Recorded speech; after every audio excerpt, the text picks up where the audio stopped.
Today on the In All Kinds of Weather forecast, I play a little defense for Billy Napier and lay out some of the natural reasons that Gator football fans should be rooting for him beyond the fact that he is the Gators coach to take this program to the next level, and conversely laying out some of the ways in which firing him could have long-lasting negative effects on the Gator program.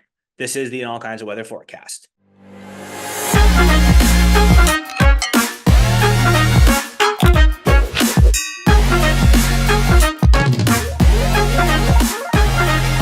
And welcome back to the In All Kinds of Weather forecast. I am your host, Neil Schulman, hosting solo today.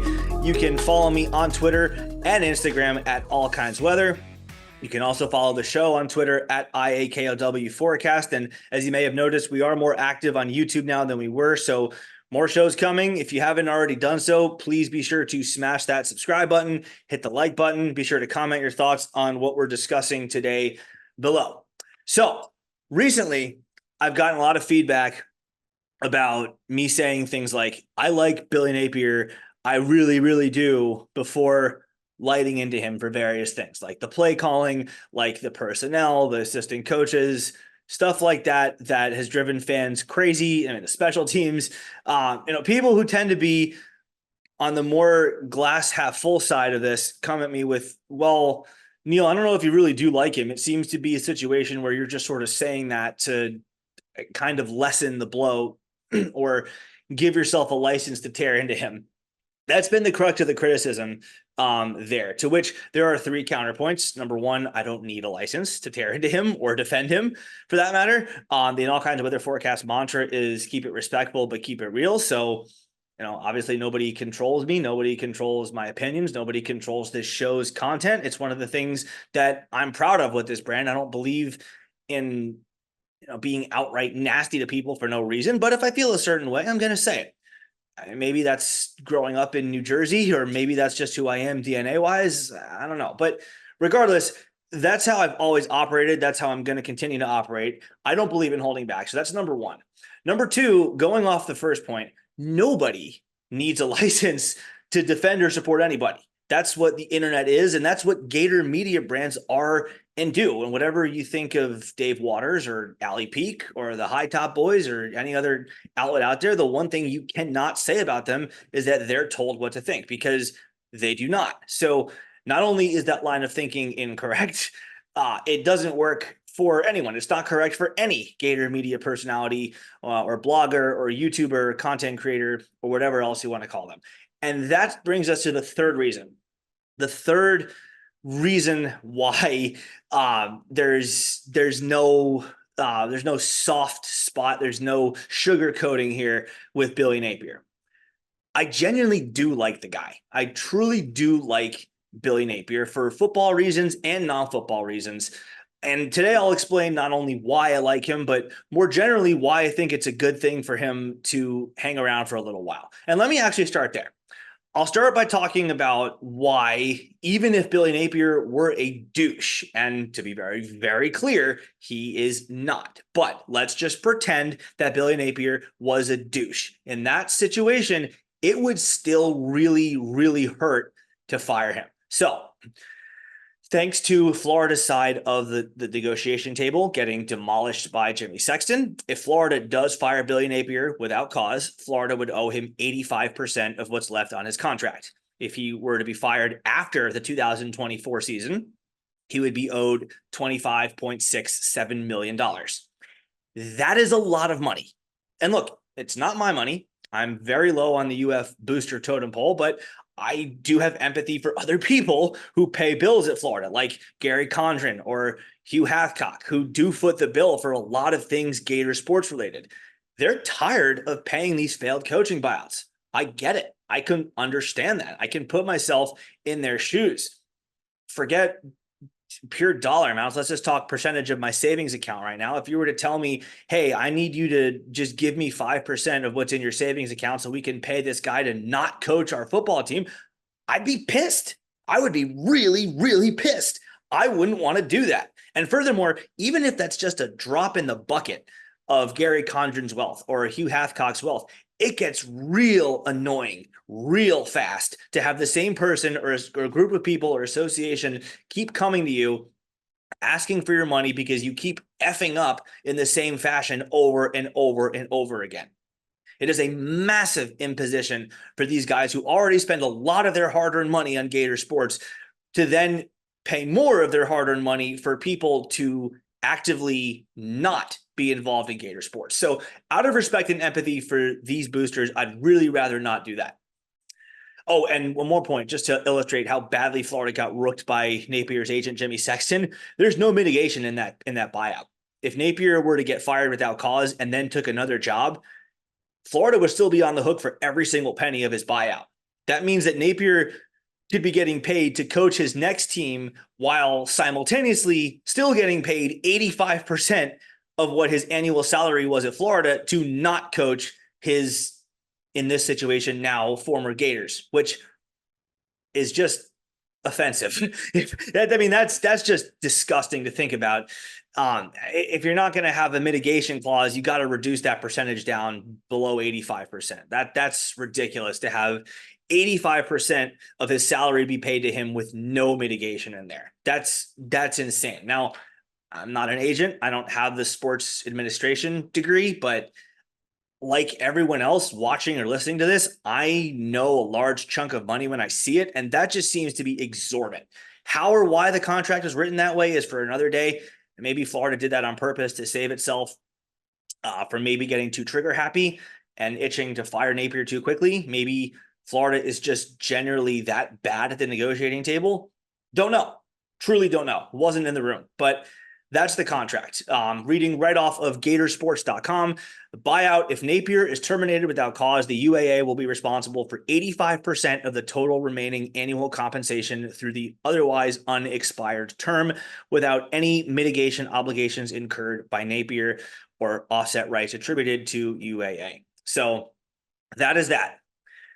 And then there's the other reason why it would suck to fire Napier after this season, even if he was a douche. And that revolves around the signing of the crown jewel of his recruiting efforts so far, not just of this past class, but of the last 3 years overall, quarterback DJ Lagway, who is the highest rated quarterback Florida has ever signed, going back to 1997 when recruiting rankings first became a thing.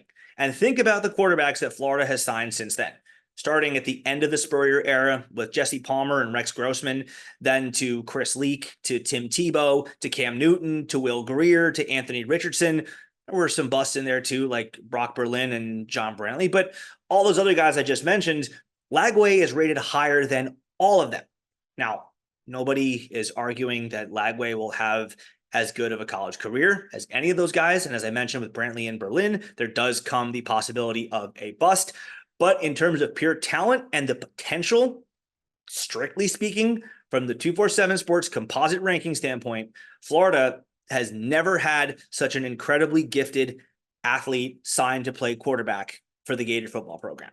And on top of the pure talent, I mean, I've met DJ. I've spoken with his parents and his grandfather. They're all very grounded and humble people. They're not about the glitz and glamour like some other QBs who shall remain nameless. And nothing is guaranteed, of course, but typically speaking, that generally does bode well for on-field production. If you have a humble and grounded family, whether for, any kind of motivation, whether that's faith-based, whether that's just having your parents instill the values of what comes after college into the kid's head, whatever it may be, having a good family structure around the kid typically does bode well for the guy to produce on the field. So that's DJ Lagway. And if Billy Napier goes, Lagway's going with him. Like I said, nothing is guaranteed. So I won't say that with 100% certainty. I'll say that with 99.9% certainty that if Napier is fired or he's encouraged to take another job or whatever form it takes, if Napier leaves, DJ Lagway is out the door.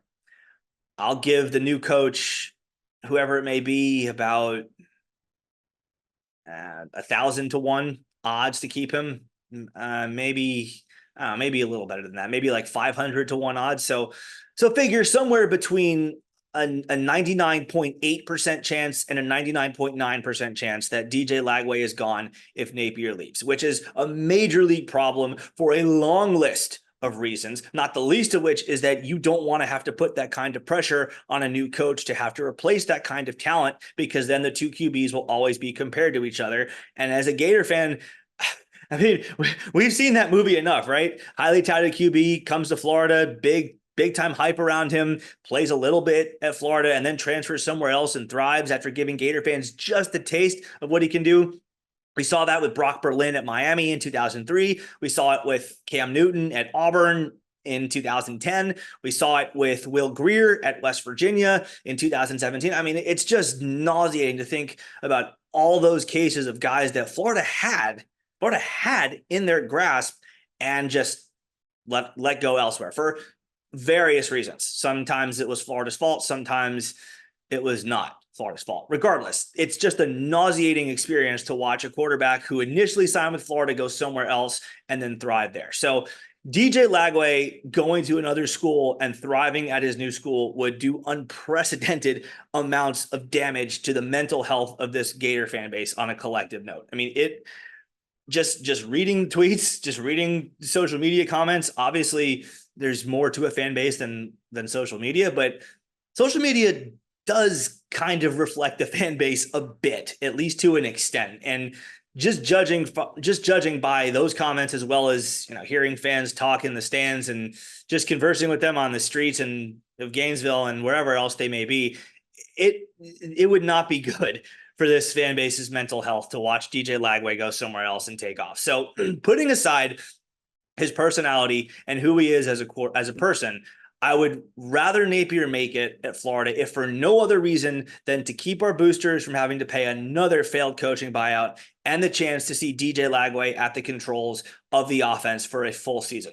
And again, those reasons have nothing to do with who Billy Napier is as a human being, which is the next component of this, because again, those past two reasons that I just gave were under it is a false assumption. It is false, but they were under the assumption or in the other reality in which Billy Napier was a douche. And that's where we get to the other reasons why I want to keep Napier, because if you ask players, he's as genuine of a person as they come. And that comes out in a variety of ways. Start with the Gator Made program. Reading off the Gators website, Gator Made is, quote, a holistic, player-focused, and purpose-driven initiative that develops football scholar athletes during their time at UF and beyond. And Gator Made backs that up in big ways. They do a lot of good for these players. One of these things, just to name one of many, is taking the players on trips to different countries around the world so that they can experience different cultures and lifestyles. And this year, they're going to Japan. In fact, they're in Japan right now as I'm recording this. And looking at the itinerary that one of the players sent me, they are probably on a boat cruise right now from Tokendai to Moto Hakone, where they'll get off the boat and then they'll be going to the Hakone Shrine in Ashinoko Lake. And that's just a very brief snapshot of the overall Gator Made experience. There are business classes. I mean, there are personal finance initiatives that are in there. They make sure the players are taken care of. And I'm currently actually working on having one of these players come on our show in the near future and talk about his experience with Gator Made when the team gets back from Japan on Monday or Tuesday. But that's a really, really cool thing to have players get to experience a totally different culture like Japan, to have them get to learn some ins and outs of business and of finance. Those are some of those like bigger than football, and going to UF is a 40-year decision, not a 4-year decision type of things where you just go, okay, all right, that's real. Like Napier truly does care about his players. It's one thing to say it. It's entirely different to take actions that prove it. And to me, that's just a really awesome thing for a head coach to do. And then, I mean, Gator Made is just one of many examples. There are all kinds of other miscellaneous things that Napier does that make me like him. The examples that we got in the first week or so of his tenure at Florida, where he fixes the parking situation for the players, he fixes the food situation for the players right away. Great. That's great. That's awesome that he does that. that he did that. Also spent a few hours calling the families of players who were in the path of Hurricane Ian in 2022. He actually did not show up to a team meeting and a team practice that he was supposed to run one day that week because he was still in his office personally on the phone with the families of some players trying to work out some logistics and making sure that they were taken care of. And that's great. That is awesome. He had his assistants run the meeting and practice that day, and he was the one in the trenches working out the nitty-gritty for these players' families while a hurricane was coming towards them. And that kind of thing really counts for me. You know who else that counts for? Recruits and their families. Because families talk about this kind of stuff. The word gets around, and the coaches develop reputations, good or bad. And obviously, in Napier's case, do enough stuff like that, and the reputation that he has built is a very good one. Yes, college football is obviously a business that depends on wins and losses. So you can say, well, reputation of being a good guy is nice, but show me the wins. Where are those W's? This kind of thing helps tremendously with recruiting, and at least to a certain degree, at least to a certain extent, they can offset some of the losses on the field. Now, there's going to come a point in the very near future where that will no longer be the case. But the fact that Florida currently has the number 7 class in the 2024 cycle after Napier just went 5-7 and 6-6 the year before that, and is now 11-14. The fact that Florida has the number 7 class in the country, despite those losses, is proof that this man can recruit, and is proof that this man being a good man off the field does wonders on the recruiting trail. And that tends to lend itself to long-term success. And last and least, there is admittedly a personal selfish reason I want Napier to work out, and that is that I vouch for him. In the name of full transparency, I did have Billy Napier at number 1 on my list of guys to replace Dan Mullen. In my defense, that opinion did not exactly come out of the blue. South Carolina and Auburn had previously expressed serious interest in Napier in previous coaching carousel cycles. I have both of those on good authority that Auburn and South Carolina really wanted him. Napier wanted to stay at Louisiana, and LSU was reported to have had serious interest in him at the same time Florida did before the Tigers ultimately hired Brian Kelly. And I'll also point out here real quick, yes, Brian Kelly has undoubtedly, it doesn't take much more than 5 seconds of searching on Google to figure this out, that Kelly has had more success than Napier at their respective schools. But Napier is currently the guy who has the better, more likable program to play for, despite that, because Kelly has recently come under fire for saying we are not in the market of buying players. And here's where you can toss aside the stupid stuff that Kelly has done, like fabricating the Southern accent and grinding up on one of his recruits on a visit. Yes, he actually did that. By the way, go back a couple of years, you'll find the video. Whereas Napier has repeatedly said that this is a talent acquisition business. So look, statements are statements. They do not equate to wins and losses. But if Kelly continues to push back on the idea of paying players in this NIL era, and Florida's administration at the behest of Napier becomes more and more pro NIL as time elapses, you could see things change pretty quickly. But in any case, that's a side note. I don't want to be proven wrong. I will admit that there is some pride involved here. I want to be able to look back and say, I called my shot, I stuck to my guns, and time has proven me right. But none of that is going to matter if Florida can't win games this fall. As we've said time and again, likability and being a good person are not a substitute for wins. And there will be more shows coming where we talk about which games and how many games Florida has to win for Napier to be this likely or that likely or certain to come back in 2025. But for now, just let this show suffice to say that Billy Napier being a good person does matter both for me and for recruits, which in turn has a lot to do with how well Napier can see himself doing down the road if he were to last in the long term at Florida. And however things play out for Gator football, I am rooting for Billy Napier to succeed and will continue to do so until there's just no longer any rational justification for truly believing that he will. That's our show. If you enjoyed, please subscribe, hit the like button, go follow us on Twitter at allkindsweather, on Instagram under the same @name at All Kinds Weather. Give us a like on Facebook in All Kinds of Weather. Go give us a 5-star rating and a nice review on Apple Podcasts. Got more shows coming, as I mentioned. Till then, go Gators in All Kinds of Weather, and let's go on some runs with Gator softball and Gator baseball as they approach the postseason.